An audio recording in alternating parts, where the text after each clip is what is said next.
vamos a hablar de contexto económico. Para eso tenemos a los economistas Pablo Rosselli y Tamara Yandi, economistas de la consultora Deloitte, que además están por embarcarse en un nuevo proyecto. Vamos a hablar de eso más adelante. Bienvenida, Tamara. Muchas gracias, Nelson. Bueno, un gusto tenerte aquí de nuevo, Pablo. Muchas gracias, un placer. Bueno, como siempre. Mucho para hablar sobre la economía y mucho para que la gente pueda entender en estos momentos que estamos terminando el año, de ver qué es lo que se nos viene, ¿no? Y yo quería empezar por el tema de la economía mundial, porque uno dice, bueno, están las políticas, están las medidas, pero hay cosas que nos condicionan, que es para dónde va el mundo. ¿Cuáles son los signos de la economía mundial, Tamara? Bueno, a ver, la economía mundial está creciendo menos, viene creciendo un poco más lento, algo por abajo de lo que son sus parámetros promedio históricos, pero es una economía que sigue creciendo, un contexto relativamente benévolo para Uruguay, sí con algunos elementos de incertidumbre, de tensión. Durante todo este año los mercados se movieron al compás de lo que fueron las noticias, la llamada guerra comercial entre China y Estados Unidos. Esas medidas han tenido su impacto en el comercio mundial, han tenido su impacto en la producción manufacturera a nivel internacional, pero parece haber señales de que allí se está encauzando un acuerdo. Y por otro lado tenemos a los bancos centrales de muchas economías del mundo, de Estados Unidos, de Europa, pero también de otros países, aflojando un poco la política monetaria y tratando de por esa vía apuntalar el crecimiento económico, con lo cual las perspectivas para el año que viene en materia de crecimiento mundial son razonablemente buenas, un poco mejores que lo que fue el desempeño que vimos en este 2019, que reitero, una economía que tampoco crece como lo hizo en las épocas de boom, de auge de los commodities y de crecimiento de las economías emergentes realmente con mucha pujanza. Es un contexto más neutro, pero relativamente benigno el que tenemos. Un segundo elemento Pablo, sí. de ese contexto es que estamos viendo un fortalecimiento del dólar, o hemos visto un fortalecimiento del dólar en el mundo bastante significativo. Aunque la Reserva Federal ha bajado las tasas de interés para acomodarse a un contexto de menor crecimiento de la economía mundial, de menor crecimiento del comercio mundial, producto de esta guerra comercial, también han bajado las tasas de interés los bancos centrales de numerosos países.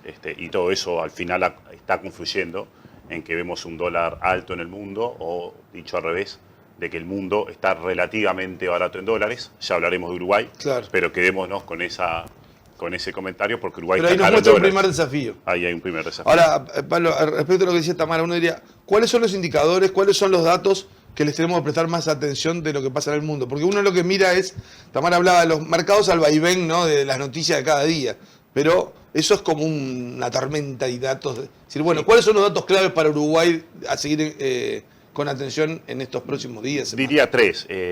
Proyecciones de crecimiento mundial que se revisan sistemáticamente y de comercio mundial.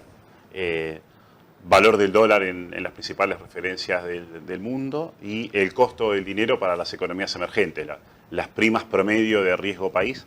Esos son los elementos, digamos, junto con la tasa de interés de la Fed, de la Reserva Federal. Esos cuatro indicadores probablemente sean los más relevantes desde el punto de vista de los fundamentos para que Uruguay tenga un mejor o peor desempeño condicionado por el mundo. Cuando hablamos de las primas de riesgo, ahí también nos enganchamos con algo que vamos a estar hablando más adelante, sí, de la necesidad de corrección de ajuste fiscal en Uruguay.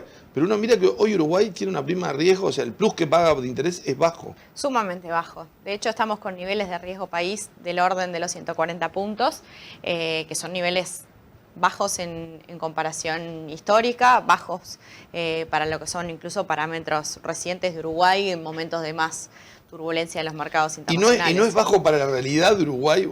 O sea, no se están... Y los mercados no están castigando a Uruguay por el nivel de déficit fiscal que tiene, por el panorama de deuda. Están claramente, digamos, teniendo una demanda, digamos, poco severa de prima por parte de los bonos. Ahora, también es cierto que el riesgo país no avisa, y si miramos claro, y puede cambiar en forma muy rápida, sin demasiada gradualidad. De hecho, si miramos la historia del riesgo país, fines de 2001, principios de 2002, Uruguay tenía un riesgo país sumamente bajo, aun cuando venía de 4 años de recesión, aun cuando tenía finanzas públicas que paulatinamente se habían ido deteriorando, y no es que el riesgo país de a poco iba avisando que nos íbamos acercando a un momento problemático. Simplemente en determinado momento el mercado hizo un quiebre y empezó a pedirle a Uruguay un precio por prestarle dinero mucho más caro que lo que le había impuesto antes. Porque independiente de lo que fue la crisis, aún cuando no estallara la crisis, como se dio, los números de Uruguay mostraban de que tenía un déficit de cuenta corriente, déficit fiscal persistente, recesión, los números no eran buenos. Y venía una recesión que se había arrancado en la primavera del 98, ¿no? Sí. Y una región que estaba realmente sumida en una enorme crisis. Tenemos que, digamos, es bueno que el riesgo país sea bajo, eso quiere decir que tenemos algo de tiempo para corregir los claro, cuando decimos prima de riesgo bajo, para el que no entiende, es el interés al cual le van a prestar a Uruguay. Exacto. Entonces, y estamos hablando ahora, digo, no sé si formará parte de la transición, pero Uruguay está pensando, el gobierno uruguayo actual está pensando en recoger fondos ahora en el verano por unos 3.400, 3.500 millones de dólares. Uruguay necesita emitir todos los años, no necesariamente en el verano, una cifra de ese monto. Digo en el verano, porque aparte es aprovechar que está que aprovechar probablemente con alguna emisión, pero es bueno que el riesgo país sea bajo, que el mercado nos siga prestando a tasas bajas. Perfectamente eso es compatible con una expectativa de los inversores de que Uruguay va a ajustar las cuentas públicas en los próximos años con un nuevo gobierno. Por eso es muy importante las señales que dé el nuevo gobierno a partir de ahora y definitivamente a partir de marzo. Tenemos crédito de los mercados internacionales de capitales, pero eso no quiere decir que no tengamos que hacer nada porque el riesgo país es bajo. Claro, pero uno veía, si bien no fue un cambio de nota, la comunicación que emite Fitch inmediatamente después de las elecciones es una calificación que podría haber movido la prima de riesgo, o sea, podría haber mostrado una señal que no se dio, ¿no? No se dio en los hechos, digo en los mercados. Para ponerlo en términos de fútbol, Fitch es un juez que saca muchas tarjetas amarillas, pero también tenemos un comunicado de Standard & Poor's bastante más benévolo con Uruguay. La opinión de una sola agencia probablemente no sea el día y la noche, claro, pero tenemos que ser cuidadosos y tener atención con la opinión de cada una de las agencias. Es un poco lo que decía Tamara, no avisa esto, cuando te pasa, te pasa. Ahora, al inicio, en la primera apreciación, Tamara hablaba de que es una economía que está creciendo, o sea, no estamos en una recesión mundial, no estamos en una crisis, por lo tanto, ¿no? Pero decías, pero no al ritmo de lo que fue cuando hablabas del precio alto de los commodities. Y en realidad va a haber una comparación que hacen muchos uruguayos y si ahora con el cambio, cuando hay cambio de gobierno, una expectativa de mejora, y en la memoria fresca, más que la crisis del 2002, está la bonanza esa que se vio del 2004 al 2014. Ese periodo, desde el punto de vista de encara internacional, ¿hay chance de que vuelva a darse en estos años? Bueno, chances siempre puede haber. No parece lo más probable hoy en día. Las economías emergentes están creciendo menos, China en particular está creciendo menos, tenemos precios de los commodities sensiblemente más bajos que los que teníamos en aquel entonces. Pero no es un contexto malo desde el punto de vista económico. Sí tenemos una región complicada, supongo que de eso vamos a hablar un poquito más adelante, una Argentina que claramente tiene un 2020 con varios frentes de incertidumbre y varias cosas que seguramente a Uruguay lo van a tener en vilo. Un Brasil que viene, según los últimos datos, encaminándose un poquito mejor, aunque con un crecimiento que sigue siendo lento, pero en Argentina en particular varios frentes de incertidumbre. Los uruguayos, no digo ustedes que se dedican a esto y le hacen el seguimiento permanente, de Brasil es como que lo único, tenemos noción de cuando hay una noticia fuerte, ¿no? Cada 3 meses sale el dato de PIB o algo, pero Uruguay nunca siguió ni la política, ni el fútbol, no, es una cuestión... Lo tenemos medio negado, sí, y nos parece que no importa tanto.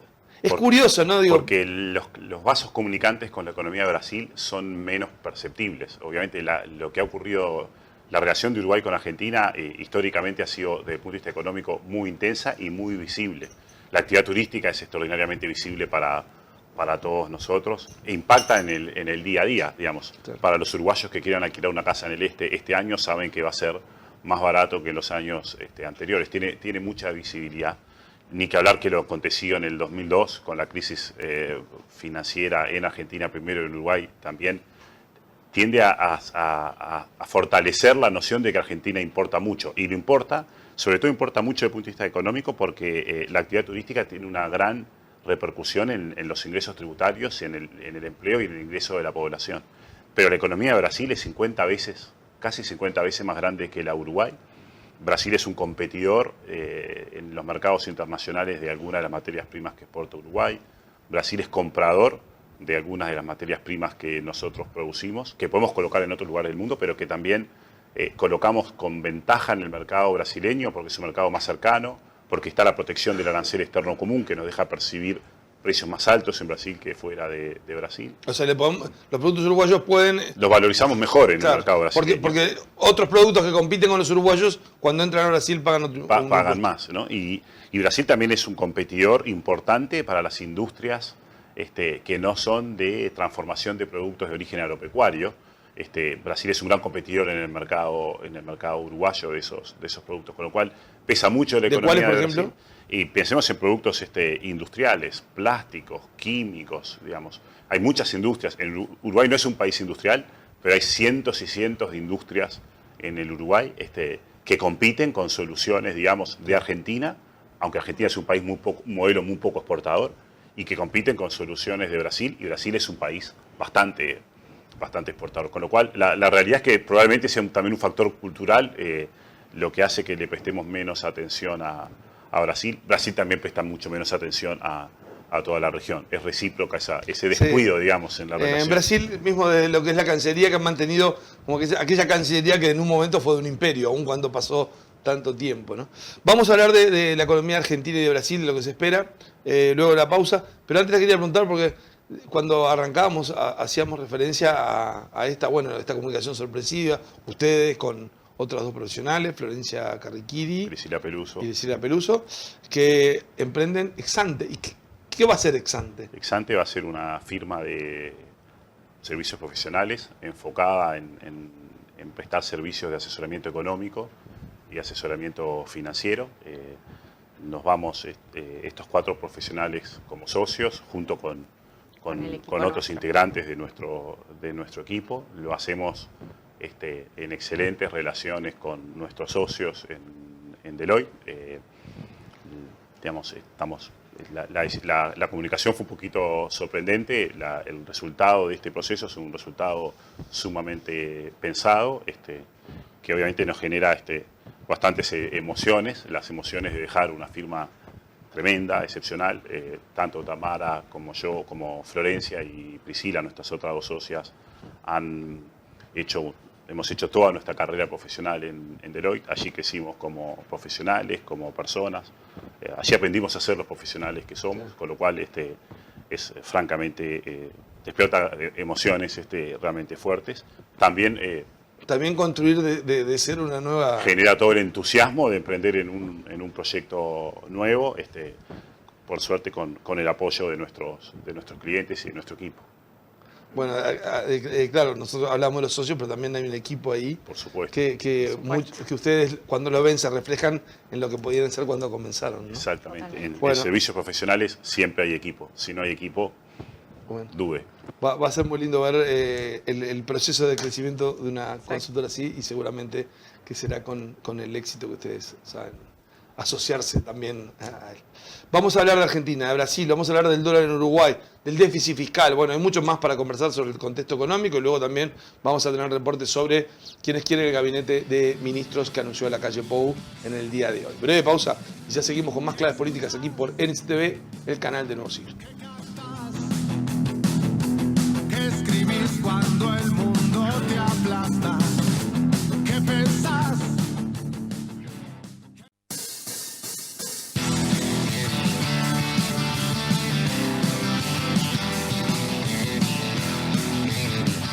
Seguimos en Claves Políticas por NCTV, el canal de Nuevo Siglo. Estamos hablando del año que se viene, del 2020, con el contexto económico para el nuevo gobierno que asumirá. 15 de febrero se renuevan las cámaras, 1 de marzo asume el presidente, pero en enero va a ser un enero muy caliente en materia política por todo lo que es la transición y por lo que es la preparación de las candidaturas para la intendencia. Este fin de semana se conoció el primer acuerdo en Rocha, por ejemplo, van a votar bajo el lema Partido Nacional, también Cabildo Abierto, y están negociando Partido Colorado también dentro del lema Partido Nacional. Hechos históricos que empezamos a ver en una elección que va a terminar de configurar el mapa político partidario. Ahora seguimos hablando del escenario económico y hablamos de Argentina y Brasil. Ya que estamos con Brasil, prefiero rematar con Brasil, pues vamos a Argentina, que es más complejo, pero ¿qué podemos esperar de la economía brasileña? Brasil, hay una expectativa de que lo haga un poco mejor en términos económicos. Brasil tuvo una crisis importante, una recesión de las más grandes de su historia. A partir del 2016 empezó a crecer de vuelta, pero no lleva recuperado ni la mitad de lo que cayó el PBI en la última recesión. Viene haciéndolo realmente lento, pero los últimos datos, el último trimestre que se conoció de PBI ya pauta un crecimiento en términos anualizados de arriba de 2%. Hay una expectativa porque finalmente empezaron a pasar las reformas, pasó la reforma previsional por el Congreso, ahora vienen sucesivas reformas tributaria, algunas otras que deberían también agilizar un poco la marcha de la economía, y tenemos un Banco Central que está bajando la tasa de interés para tratar de reapuntalar la economía, con lo cual hay una expectativa de que el año que viene Brasil esté creciendo un poco arriba del 2% anual. Desde el punto de vista de nuestra competitividad, también tener en cuenta que con un Banco Central que va bajando la tasa de interés es probable, sería esperable que tengamos también un dólar en un tipo de cambio en Brasil que siga subiendo un poco más, con lo cual ese es un elemento de tensión también para nosotros. Brasil ya se ha abaratado en dólares más que nosotros y probablemente tiene por delante un horizonte de seguir abaratándose un poquito más. O sea que por ahí tenemos un efecto crecimiento, pero lo otro es que la competitividad no va bien, así como... No va bien y probablemente el efecto neto no nos ayude, por lo menos. Con suerte será más o menos neutro. Para remarcar, digamos, Brasil va a crecer más, como decía Tamara. Sería la primera vez desde la recesión de 2015 que Brasil crece más de 2% si se cumplen esas proyecciones. Pero Brasil se está quedando literalmente muy atrás de la economía mundial. Ha perdido una década de crecimiento, si pensamos lo ocurrido en los últimos años y las perspectivas que razonablemente podemos prever para los próximos 2 o 3 años. Entonces, Brasil necesita un dólar fuerte, un dólar alto, para poder reactivar la economía. Uruguay está con dificultades para corregir su competitividad, claro, que hablaremos de eso. Pero ese es un dato que va a estar... Ese es un dato que está... Ahora, Pablo, de acá yo te decía, vemos poco Brasil y después se ve con prejuicio, ¿no? Es Bolsonaro es malo y todo es malo y dice cosas y mete la pata o se va de boca. El manejo de la política económica que está haciendo el gobierno de Brasil, ¿cómo lo puedes catalogar? Yo creo que es un manejo razonable. A ver, Brasil tenía que implementar una reforma de la seguridad social. Digamos, Brasil tenía un régimen insostenible de seguridad social, que es una parte importante del problema fiscal que tiene Brasil y que está detrás de la caída del deterioro de las expectativas y de la caída de la inversión. Es un régimen, además, era un régimen extraordinariamente regresivo, injusto, digamos, con lo cual curiosas cosas de la vida. Uno diría un gobierno como el de Bolsonaro no tiene, desde el punto de vista ideológico, una predisposición por la progresividad de las políticas públicas, pero la reforma de la seguridad social viene a atacar un problema fundamental y lo hace con algunas mejoras, no voy a decir que muchas, pero algunas mejoras en términos de equidad o de progresividad en el esfuerzo de ajuste del régimen de la seguridad social. El gobierno también está haciendo bien en poner foco en reducir el gasto público. Es imperativo que Brasil corrija su déficit fiscal, con lo cual ahí hay buenas señales del lado macroeconómico.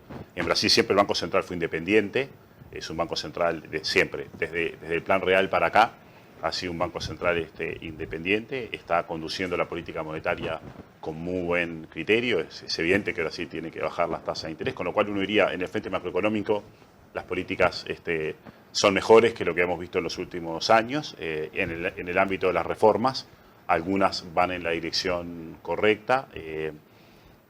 Parece haber también una mayor inclinación de Brasil a buscar acuerdos comerciales, a abrir la economía. La economía de Brasil es la más cerrada del mundo, no hay países que prosperen con economías tan cerradas, con lo cual, si tuviéramos que poner una nota a la política económica, haciendo abstracción de todas las otras cosas que podríamos decir de Bolsonaro, va en el rumbo correcto. Por lo menos tiene un buen bueno, muy bueno. Y eso se ha visto, yo veía el otro día que alguien lo simplificaba con dos gráficas de Petrobras y de YPF. Decía, Petrobras después de Dilma, la acción subía mucho, y YPF con el resultado de la vuelta del peronismo. En torno a aquello que son de señales amigables o no para el clima de negocios. O sea, Argentina, ahora que viene con una situación económica complicada, pero con un gobierno que es de tomar algunas medidas que no van en sintonía con el clima de negocio. ¿Cómo vemos Argentina? Bueno, Argentina tiene en la situación de partida y antes de entrar en los anuncios de política económica una tarea súper cuesta arriba, ¿no? El gobierno está asumiendo con una economía en recesión, con pocas perspectivas de reactivación en el corto plazo, porque el salario real está cayendo fuertemente, la inflación probablemente va a seguir siendo alta y por lo tanto va a seguir presionando sobre los salarios. Hay un contexto de caída de la inversión que ha sido bastante severo, digamos, en estas últimas mediciones, y un gran problema en lo fiscal. Argentina tiene que encarar de manera urgente una reestructura de su deuda pública. Eso está absolutamente instalado, digamos, en la agenda, y la incertidumbre es en todo caso de qué forma se va a procesar esa reestructura, si va a ser una reestructura con un planteo ordenado, amigable y recepcionable en forma correcta por el mercado, que ya tiene, digamos, descontado el hecho de que claro, va a reestructurarse la deuda. Los que deuda. compraron títulos de Argentina, o sea, que le prestaron dinero a Argentina, saben que en las condiciones que fue... Cuando lo compraron seguramente no, porque de pero hecho ahora pagaron por esos bonos, digamos, precios relativamente altos en su momento, pero ahora está en el mercado absolutamente instalada la noción de que Argentina no puede hacer frente a los vencimientos que tiene. Para poner algunos números sobre la mesa, si uno suma lo que son vencimientos, amortización e intereses de deuda en el 2020, esos son más de 40.000 millones de dólares, y Argentina tiene 10.000 millones de reservas de libre disponibilidad y no tiene acceso a nuevo financiamiento, con lo cual la ecuación no cierra por ningún lado. Entonces, que va a haber una reestructura es algo que está absolutamente instalado. En todo caso, la duda es en el marco de qué, con qué propuesta y cuánto ruido termina haciendo eso en el mercado. Desde el punto de vista va a ser complicada. Cuando uno dice reestructura es cambiar las condiciones de la deuda, ¿no? Sí, que originalmente se decía vamos a una reestructura a la uruguaya. La reestructura a la uruguaya fue una reestructura en la cual Uruguay nunca dejó de pagar. Argentina quiere hacer lo mismo, pero no está claro que le den los tiempos. Si las negociaciones con los acreedores demoraran, Argentina se va a quedar sin reservas en el camino. Pero es un buen principio tratar de no suspender los pagos hasta cerrar la reestructura. El otro elemento es que la reestructura de la uruguaya ocurrió sin quitas de capital ni de intereses, con lo cual Uruguay siguió pagando todos los intereses que tenía que pagar y extendió los plazos, pero eso era posible porque había un superávit primario que Uruguay había dejado atrás el déficit primario, el resultado antes de intereses, estaba en 2003 ya en terreno positivo e iba creciendo hacia un nivel de 4% del PBI. Argentina hoy tiene un déficit primario antes de intereses de un punto del PBI. Claro, sin contar el pago de intereses, sin ya contar tiene el pago de déficit. intereses, tiene un punto de déficit. Y está en recesión. Y tiene medio punto con una expectativa de que bastante cierta de que va a ir deteriorándose y va a deteriorando. terminar entre 1,5%, 2% del PIB de déficit es lo que se proyecta para el año que viene. La parte primaria, no el déficit global. Con lo cual hay cero peso para pagar intereses y hay todavía 1 a 2 puntos del PBI para financiar de gasto primario. Por lo tanto, es muy razonable pensar que Argentina va a hacer una oferta de reestructura en la cual por algún tiempo suspenda el pago de intereses. Uno puede horrorizarse ante el hecho de decir, bueno, Argentina quedaría incumpliendo, eso sería notoriamente un default, pero la realidad manda es que no hay cómo pagar esos intereses. La clave en todo caso es tratar de entender cómo va a jugar la política fiscal junto con esa reestructura. Si el gobierno se pone, imaginarlo eso, ¿no? Porque el gobierno, una de las cosas claves que tenemos que ver es si el gobierno va a tener un compromiso de corregir el déficit primario para generar hacia fines de 2020 una perspectiva de superávit primario, o si eso no va a estar en la agenda, digamos. Si no va a estar en la agenda, Argentina la va a pasar muy pero muy mal. Si va a estar en la agenda, ahí hay una ventanita, digamos, de optimismo para el mediano plazo. Claro, porque ahí lo que vemos es que a la hora de reestructurar la deuda tiene que haber un compromiso se reestructura para pagar, y para pagar hay que hacer un ajuste fiscal. Un ajuste fiscal peor que el que tiene que hacer Uruguay. Bueno, Argentina ya viene haciendo un ajuste. Durante el gobierno de Macri hizo un ajuste fiscal relevante de varios puntos del PBI.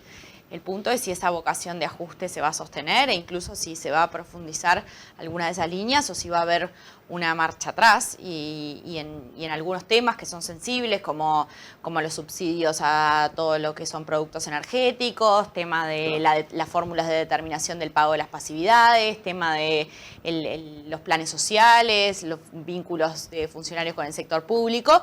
Los indicios que hemos visto en estos meses son que probablemente parte del ajuste que se viene haciendo pueda relajarse un poco. También con la tensión, digamos, de que la economía está con una recesión fuerte. Argentina desde el 2010 a esta parte no creció y estuvo en miniciclos. Bueno, estamos en la parte baja, más baja que cualquier otro de los miniciclos de los últimos 10 años. Realmente este último bajón que tuvo la economía argentina fue más severo que los anteriores y por lo tanto es un gobierno que tiene como bastantes incentivos para tratar de sacar a la economía de ahí a como de lugar y hay claramente una tensión entre el frente del crecimiento y el ajuste y la necesidad de mantener las cuentas públicas a raya. O sea que ahí no es solo un tema de voluntad política, sino de la disyuntiva de querer hacer las cosas bien o de tratar de estirar un poquito una primavera. Hay un dilema genuino entre la magnitud del ajuste y el objetivo de detener la recesión. Ese es como un dilema genuino. Desde el punto de vista del análisis económico, uno diría lo que pasa que cualquier recuperación económica a expensas de déficit fiscal y más cepo va a durar poco, digamos, claro. Pero es más fácil decirlo como analistas que estando al frente del gobierno. Hay otra tensión que es entre ajustar pronto y ajustar bien. Argentina estamos viendo ahora un conjunto de medidas que desde el punto de vista de la calidad de esas medidas son todas cuestionables. Impuestos a las exportaciones, los países no crecen con impuestos a las exportaciones, los países no crecen con cepos cambiarios, no crecen sostenidamente con tipos de cambio múltiples, pero esas son las herramientas que en el corto plazo estaban disponibles y que no dependen de preferencias ideológicas solamente. Recordemos que las retenciones y el cepo lo restableció Mauricio Macri y creo que es insospechado de preferir ese tipo de herramientas. Lo que sí está en duda todavía, digamos, y esta es otra de las señales que va a tener que mandar el gobierno argentino, es en qué medida el ajuste se hace así, porque es una emergencia, y luego se trabaja para sustituir este ajuste por un ajuste de mejor calidad, con una reforma tributaria que fortalezca la recaudación de IVA, el claro, es decir, la renta esto no es lo que queremos hacer, sino lo que tuvimos que hacer, pero lo que vamos a hacer es serio. ¿En qué medida es eso o en qué medida es, no, nos gusta hacerlo así? Si uno se queda con lo que ocurrió en el periodo de Cristina, se queda con que nos gusta hacerlo así. Si uno piensa en las críticas que Alberto Fernández en su momento hizo al modelo de Cristina, podríamos pensar que esta vez es diferente. Que esta vez es diferente, que no es que le guste tanto hacerlo así, sino que es lo que hay, quizás, que es lo que está en el menú. Quizás el camino vaya por la mitad, digamos, quizás es un zigzagueo y uno quiere verlo más ordenado de lo que es. Y creo que, a ver, la pereza intelectual es decir, vuelve todo exactamente igual como Cristina. Probablemente vamos a ver un zigzagueo en algunas cosas. Probablemente vamos a ver cierta predisposición a un poco de disciplina fiscal y mucha indisciplina microeconómica, digamos. Probablemente tendremos que ir viendo cómo zigzaguea el gobierno. Ese tipo de soluciones creativas. Y antes de cerrar este bloque, decías, de Brasil lo que podemos esperar es un poco más de crecimiento, con un dólar más caro que, o sea, el saldo neto no nos favorece, pero para Uruguay es mejor que Brasil esté creciendo a que esté en recesión. Y de Argentina lo que podemos esperar es en el promedio del año, caída de la actividad económica con bastante seguridad. En términos de tipo de cambio real, Argentina devaluó bastante, ya no tiene una moneda, digamos, apreciada en términos históricos, está de hecho con un dólar un poquito arriba de la media histórica, pero para lo que es la severidad de las dificultades que tiene Argentina por delante y con la potencialidad de que se genere un poco de ruido, digamos, si la reestructura es poco, digamos, ordenada, perfectamente podríamos tener un dólar todavía más alto en términos reales en Argentina. En términos nominales, ni que hablar seguro, con lo que es la inflación que tiene Argentina. El dólar en Argentina va a seguir subiendo con toda seguridad, pero incluso en términos reales podemos ver a Argentina abaratándose un poco más. Ese escenario implica que malas noticias para el turismo. Hoy el mercado lo que está esperando, si uno mira los futuros, mira lo que proyectan los analistas argentinos, no es mucha más devaluación real, pero el riesgo está claramente para ahí, más que para una sorpresa positiva de ver a una Argentina apreciándose. Claro, y con las medidas estas... El dólar turista, 30% más alto, obviamente eso va a tener un impacto adverso en nuestra temporada. Por eso, una cosa es el tipo de cambio que lo vemos, pero con esa medida el tipo de cambio referido para Uruguay, no que es turismo, es peor. O sea va a que tener efectos negativos. Si la temporada no era buena, estos son noticias que complican más. Era completamente esperable que este impuesto de 20-30% al gasto de tarjetas llegara. Ya había ocurrido en el pasado. Si no hubiese eso, quedarían muchas puertas abiertas para operaciones de fuga de capitales. Con el dólar turista, con esta modalidad, para los argentinos venir a Uruguay es más caro. No implica que sea al revés que para los uruguayos. Los uruguayos que vayan a Argentina van a comprar los dólares en la calle Florida, en Buenos Aires. En los arbolitos. En los Ya arbolitos. estamos, hoy de mañana el dólar blue había subido como 10%. Claro, tiene que asumir el riesgo ese, ¿no? También aparte del arbolito va a haber otro mecanismo. Sí, bueno, los propios comercios, digamos. A ver, vamos a un esquema de tipo de cambio múltiples y cuanto más duro el cepo, mayor tiende a ser la brecha entre el dólar paralelo y el dólar oficial. Pagando con dólares, como no tiene forma de conseguir dólares, es muy demandado. Exactamente.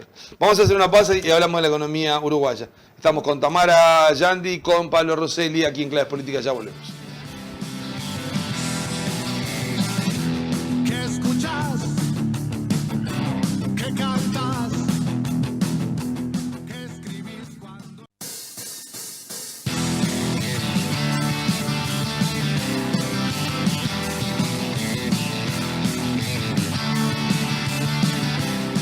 Seguimos en Claves Políticas por NSTV, el canal de Nuevo Siglo. Estamos con Pablo Rosselli y Tamara Yandi, economistas. Bueno, economistas que los hemos conocido, los hemos invitado en varias ocasiones por la consultora Deloitte, pero que ahora a partir del 1 de enero están abriendo la consultora Exante. Así que pocas vacaciones, ¿no? Pocas vacaciones este año.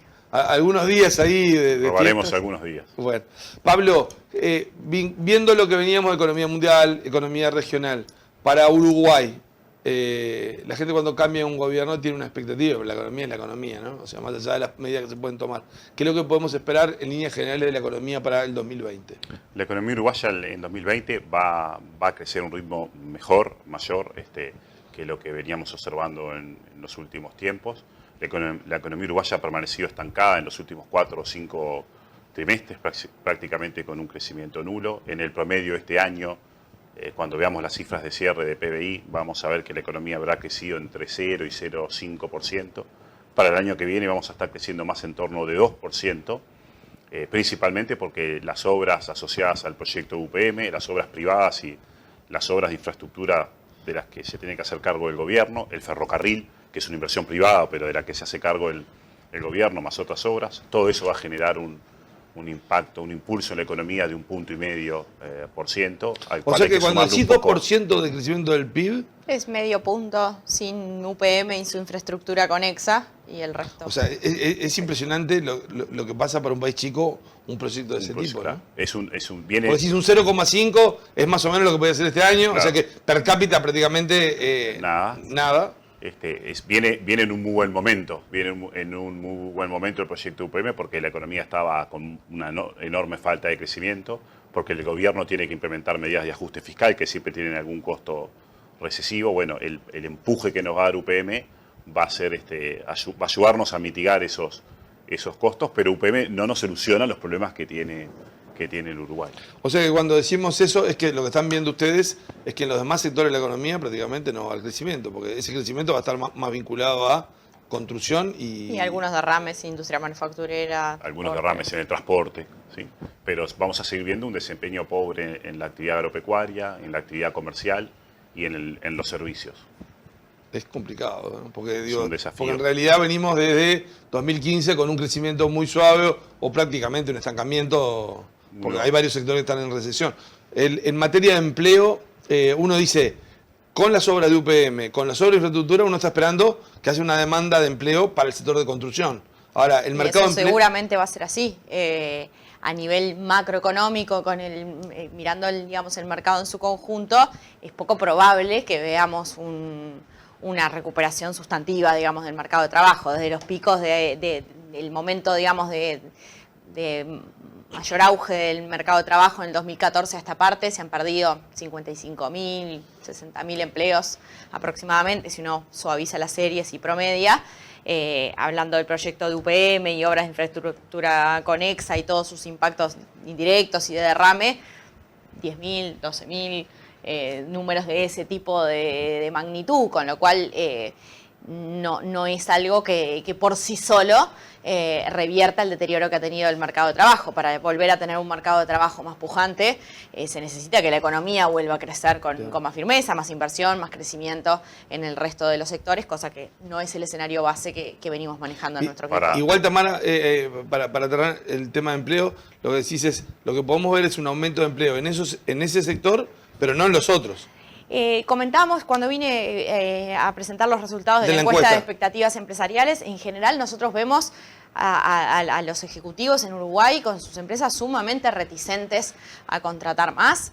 Hay los dos motivos que en general que se traslucen en esa encuesta que hacemos en Deloitte son un poco la expectativa de bajo crecimiento del volumen de negocios y la proyección de que la economía crezca medio punto sin UPM, 2 puntos con UPM, no hay una expectativa de que el volumen de negocio de las empresas promedialmente, ¿no? Sí, claro. Aumente en forma significativa. Y el otro tema es que los ejecutivos que consultamos en la encuesta de expectativas empresariales en general sostienen con bastante claridad y hace tiempo que hay como una especie de desfasaje entre lo que es el nivel actual de los salarios y la productividad, con lo cual tampoco desde ese lado es una decisión fácil la de incrementar la dotación de personal en las empresas. Claro. Pablo, te interrumpí. No, iba justamente a subrayar que hay una reticencia importante en las empresas a contratar. Uruguay tiene que corregir los precios relativos.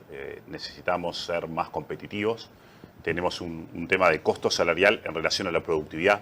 Cuando los economistas decimos eso, tenemos que aclarar que no estamos diciendo que pensemos que los salarios son altos en relación a la calidad de vida. Esa es otra discusión.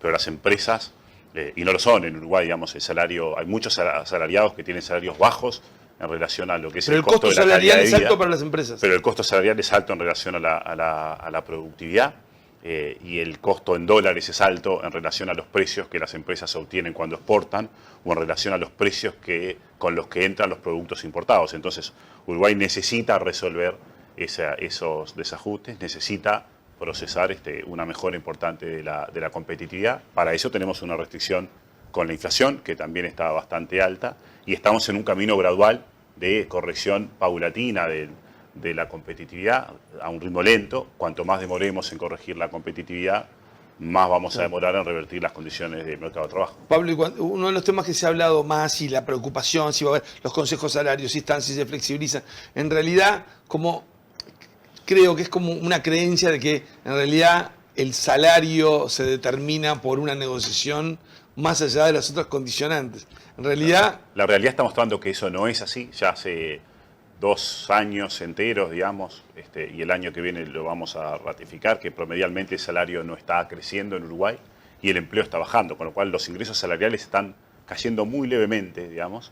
Es evidente que las negociaciones salariales juegan un rol, porque hay un espacio de pugna distributiva, llamémosle, entre el trabajo y entre la remuneración del trabajo y la remuneración al capital de las empresas, pero al final, digamos, para que el salario crezca de manera sostenible, tiene que haber fundamentos, y los fundamentos son crecimiento de la economía, rentabilidad en las empresas, productividad. Ahí estamos con desajustes que habrá que ir procesando. Sí. Cuanto más demoremos en corregirlos, más demorará en recuperarse el mercado de trabajo. Y cuando hablábamos de inversión por la inversión de UPM, también es cierto que la inversión privada viene en baja desde el 2015 o 2014, ¿no? Y estamos con los niveles más bajos de inversión del siglo XXI.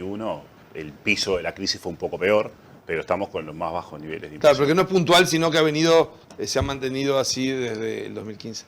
Tamara, déficit fiscal al lado de Argentina. Y Uruguay, bueno, tiene eso pendiente. El gobierno electo ha hablado de hacerlo a través de reducción de gastos. Sí. ¿Cuál es el desafío en materia fiscal? Bueno, el desafío en materia fiscal es llevar al déficit a un nivel que de alguna forma no ponga en duda la sostenibilidad de la deuda pública, y creo que ahí hay consenso a nivel digamos, de todo el espectro político en Uruguay, que los niveles que tenemos actualmente de déficit fiscal no son sostenibles. El Partido Nacional en particular, y en campaña, ha sostenido que el ajuste, digamos, que entiende adecuado son los famosos 900 millones de dólares de ahorro de gasto. La implementación de esos ajustes es digamos, una meta, es algo bastante ambicioso, porque tenemos una estructura del gasto sumamente rígida, porque tenemos gasto, digamos, fuera del que está concentrado en Claro. esas cosas que son rígidas, muy atomizado. Pero después está la otra interrogante, que sobre la cual hasta el momento entiendo no ha habido mayores definiciones, que es que cuánto de ese ahorro, en caso de éxito, va a ir a mejorar las cuentas públicas, y cuánto va a ir en baja de tarifas y en hacer otras cosas que también están en el programa de gobierno y que van a insumir recursos. Con lo cual, un poco la velocidad con la que vamos a transicionar de este déficit de grandes números, 5% del PBI, hacia algo más parecido al 2,5 o 3, es algo que no está con toda claridad hoy. Y ahí vuelvo a lo que decía Pablo antes de los comunicados de las agencias. El comunicado de Fitch está siendo bastante incisivo en que la magnitud del ajuste requerido es más grande y que hay menos tiempo. El de Standard & Poor's dijo Uruguay va a convivir por lo menos 2 años con un déficit alto, una deuda creciente. Bueno, y habrá que ver cómo va explicitando el próximo equipo económico esa senda de corrección del déficit. Seguramente hay cierto espacio para graduar el ajuste. Digamos, está claro que los mercados nos están dando cierto tiempo. Lo que parece imprescindible es que haya una estrategia claramente definida de ajuste fiscal y que se pueda visualizar con el paso de los meses que la estrategia está dando resultados. Uruguay viene de 5 años de proyección a la baja del resultado fiscal, proyección a la baja y realidad al alza. Tenemos que cambiar eso cuanto antes. Algo parecido a la inflación, ¿no? De que si nunca se cumple, se pierde la confianza en eso. Pero con todo, la inflación ha permanecido más o menos en el mismo lugar, y la situación fiscal viene, la promesa era así, Sí, y la la realidad promesa era es así. que mejore y el resultado es que se deteriore. Con lo cual, Bueno, esperemos que las cosas anden lo mejor posible, pero la realidad era lo que nos importaba ver. Bueno, Tamara Yandy, Pablo Rosselli, muchas gracias por haber estado. Mucha suerte, éxito con Exante. Muchas gracias, Nelson. Que seguramente los vamos a ver muy activos en eso. seguro que sí, muchas gracias, y muchas gracias por desearnos suerte, porque en el éxito siempre hay una parte que es trabajo y esfuerzo, y otra es suerte, y la suerte uno o la tiene o no la tiene, así que ese deseo nos lo llevamos de veras. Bueno, lo mejor para ustedes. Nosotros vamos a una breve pausa y seguimos con más claves políticas.